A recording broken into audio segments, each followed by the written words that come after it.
કરો છો ઘઉંની અંદર બીજું કશું વાવો છો? નથી વાવતા. તો હવે 1 વીઘા જો તમે ઘઉંનું વાવેતર કરવા માંગતા હોય તો કિલો, સવા કિલો, 1.5 કિલો સુધી તમારે રજકો નાખવાનો છે.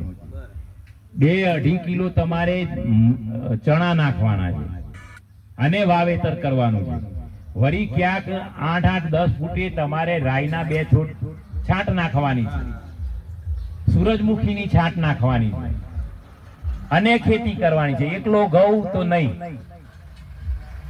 તમે માનો કે ઉંદર હોય, બિલાડી હોય, કૂતરો હોય, બધા ખાય કે ના ખાય?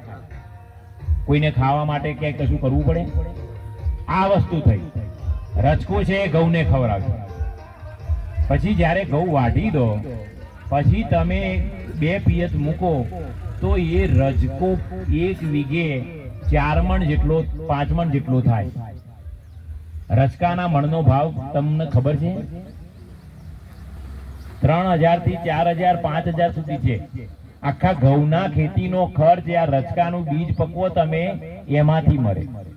હવે તમારી પાસે જો પશુપાલન હોય એમાંથી એકલા ઘઉંનું ભૂસું ખવડાવો અને ઘઉંને રચકાવાળું, શરૂઆતમાં તમે ઘઉં કાપશો ને ત્યાં સુધી ફૂલ ના આવે, રચકાનો વાનસ્પતિક વિકાસ થાય.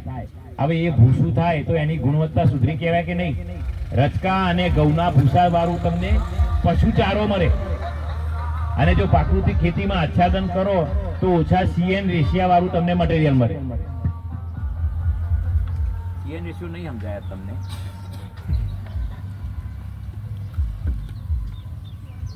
જલ્દી કોવાઈ જાય. ટૂંકમાં એકલું ઘઉંનું ભૂસું કોવાય નહીં અને ઘઉં ને રચકો કે એવું બધું ભેગું થયેલું હોય કઠોર તો એ કચરો જલ્દી કોવાઈ જાય. મગ જલ્દી કોવાય કે બાજરી જલ્દી કોવાય? બાજરીનો રાડો કોવાય કે મગનો મૂળિયો ને બધું કોવડાવવું હોય તો વહેલું કોણ કોવડાય? હા, એટલી તો ખબર છે.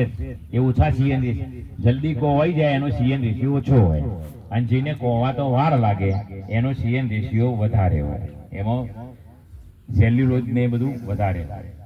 એટલે આવું થાય. હવે તમને અહીંયા પ્રશ્ન થાય સાહેબ આ બધું અમે જ્યારે કાપણી કરીએ તો આ રજકો ને ચણા ને આ બધી અમારી દશા તો શું થાય? કશું થાય ખરું? કાંઈ કશું થાય નહીં. એક માનો કે ચણાનો છોડ હોય એની આસપાસ 20-25 ઘઉંના છોડ હોય તો ચણાને પોપટા 2-4 જ આવશે. અને ચારણો મારો ને એટલે ચણા તો અલગ પડીએ જાય અને છેલ્લે તો આપણે રચકો લેવાનો છે. રહીએ એકદમ ઝીણી અલગથી એ વાટી છે. આ રાઈ એટલા માટે રાખી છે કે ચૂસિયા પ્રકારની જીવાતો જે છે મોલો એ રાઈ આકર્ષે. બરાબર?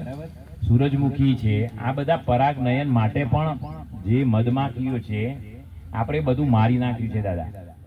મધમાખી ક્યાંય રવા નહીં દીધી. આ દવાઓ છાંટો એટલે ક્યાંય ફૂલ ઉપર મધમાખી આવે? હવે એક ફૂલ ઉપરથી બીજા ફૂલ ઉપર રજ અડે તો દાણો બંધાય, નહીં તો ટૂંટિયું